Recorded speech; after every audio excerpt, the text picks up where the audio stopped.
In this video, I'll detail how to enable lockdown mode on iPhone on iOS 18. So this is a precautionary measure that helps to protect your wireless connectivity, media handling, media sharing defaults, sandbox, and even network optimization while using your iPhone. So this is different from the Samsung lockdown mode where you had additional security layer to quickly lock your Samsung phone screen. So here basically I will show you how to enable this. So if I don't know this video, you found this video helpful and informative, please don't forget to like and subscribe.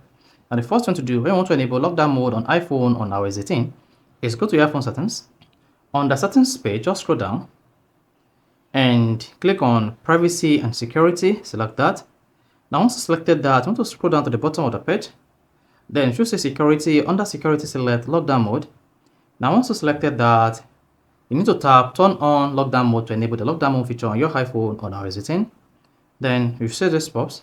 This is what the lockdown mode is going to do and what is going to protect on your iPhone.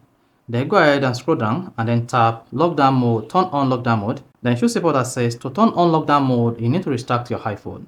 Then go ahead and tap turn on and restart your iPhone. Then go ahead to type in your lockdown mode passcode. Once you type in the passcode, this is going to restart your iPhone to turn on the lockdown mode on your iPhone. Now, once your iPhone restarted, this is going to enable the lockdown mode feature. Then go ahead, then unlock your iPhone. Then your iPhone is now in lockdown mode. If you found this helpful and informative, please don't forget to like and subscribe.